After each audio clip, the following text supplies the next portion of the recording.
তুমি কি কখনো নিজের ছায়া হারানোর ভয় পেয়েছ? ভাবতে পারো, একদিন সকালে ঘুম থেকে উঠে দেখলে আলো পড়ছে, কিন্তু তোমার ছায়া নেই।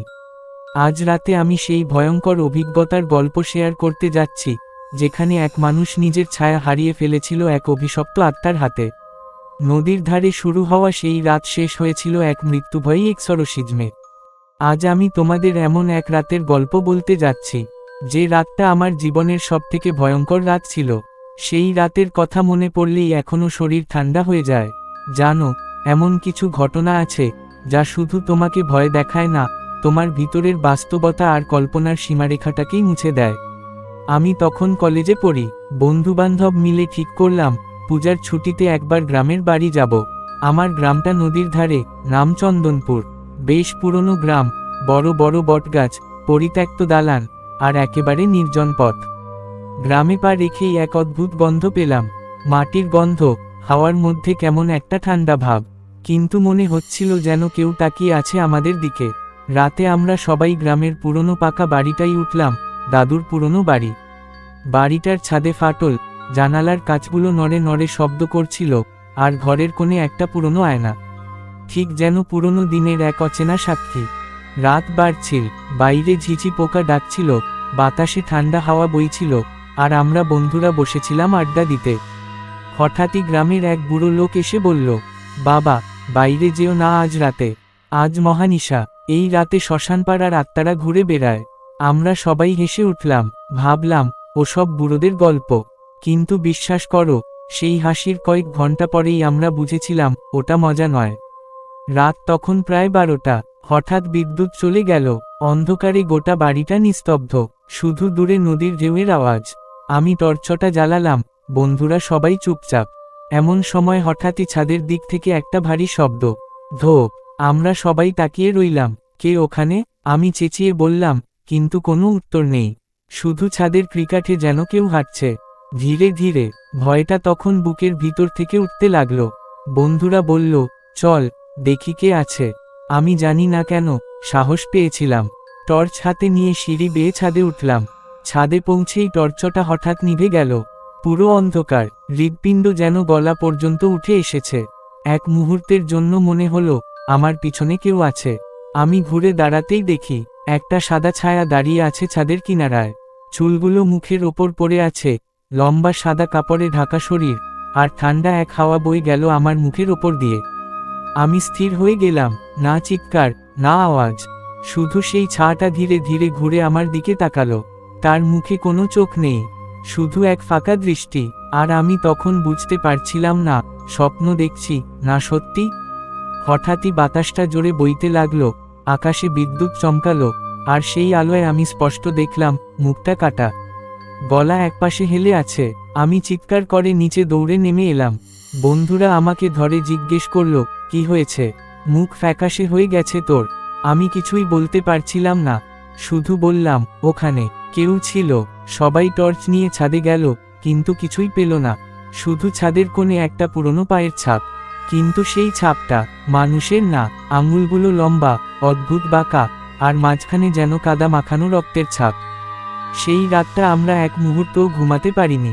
জানালার পাশে বসেছিলাম, বাইরে তাকিয়ে, যেন কেউ তাকিয়ে আছে, কোথা থেকে জানি না। সকাল হলেই গ্রামের লোকজন বলল, ওই বাড়িটার ছাদে কেউ থাকে না রে বাবা। 50 বছর আগে এক মেয়ের মৃত্যু হয়েছিল ওখানেই। তার দেহটা নাকি কখনো খুঁজে পাওয়া যায়নি। আমি হতভম্ব হয়ে শুনছিলাম, বলে, মেয়েটা ছিল এক ব্রাহ্মণ পরিবারের, নাম মধুমিতা। বিয়ের আগের রাতে সে আত্মহত্যা করেছিল, কারণ তার প্রেমিক মারা গিয়েছিল নদীতে ডুবে। তারপর থেকেই নাকি ওই ছাদে কেউ গেলে ফিরে আসে না। তখনই বুঝলাম আমি যাকে দেখেছিলাম সে হয়তো সেই মধুমিতা। তুমি কি জানো, সেই ঘটনার পর আজও আমি রাতে আয়নায় তাকাতে পারি না। এক রাতে শহরে ফিরে এসে ঘুমাতে যাচ্ছিলাম, হঠাৎ আয়নায় নিজের প্রতিবিম্বটা একটু নড়ে উঠল। আমি স্থির হয়ে গেলাম, হয়তো আলো ছিল, হয়তো নয়, কিন্তু আমি স্পষ্ট দেখেছিলাম আমার পেছনে কেউ দাঁড়িয়ে ছিল। তার মুখটা সাদা, আর চোখ দুটো ফাঁকা। আমার গলা শুকিয়ে গিয়েছিল। ধীরে ধীরে ঘুরে তাকালাম, কিন্তু কেউ নেই। আয়নার দিকে তাকাতেই দেখি এখন আর কিছুই নেই। তুমি কি কখনো এমন কিছু দেখেছ, যখন পুরো পৃথিবী চুপচাপ, আর শুধু তুমি জানো? কেউ তোমার পাশে দাঁড়িয়ে আছে নিঃশব্দে। ভূতের রাতে আমি যা দেখেছিলাম সেটা আজও আমাকে তাড়া করে। কখনো হাওয়ায় ঠান্ডা লাগলে মনে হয় সে এখনো আছে, সে এখনো আমার দিকে তাকিয়ে আছে অন্ধকারের ভেতর থেকে। সেই প্রথম রাতের ঘটনার পর প্রায় 1 সপ্তাহ কেটে গেছে। আমি শহরে ফিরে এলেও মনটা শান্ত হতে চাইছিল না। দিনের আলোয় সব ঠিকঠাক লাগতো, কিন্তু রাত নামলেই মনে হতো কেউ যেন আমাকে দেখছে। রাতের বাতাসে এক অদ্ভুত ঠান্ডা গন্ধ ভাসত, ঠিক সেই গ্রামের রাতটার মতো।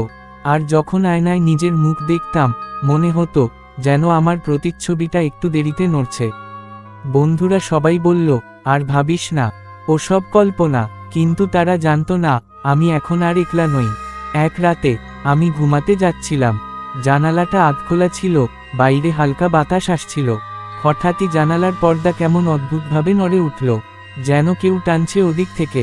আমি ভাবলাম হয়তো বাতাস, কিন্তু সেই টানার মধ্যে একটা ছন্দ ছিল। থেমে থেমে টেবিল ল্যাম্প জ্বালিয়ে দেখলাম কিছু নেই, কিন্তু হঠাৎই আমার ঘরের কোণে থাকা আয়নাটা কেমন হালকা কেঁপে উঠল। একটা ঠান্ডা আওয়াজ এল, তুমি ফিরে এলে। আমার বুক কেঁপে উঠল। গলার আওয়াজটা ছিল মেয়েলি, কিন্তু খুব কর্কশ, যেন কেউ গলা জোর করে টেনে কথা বলছে।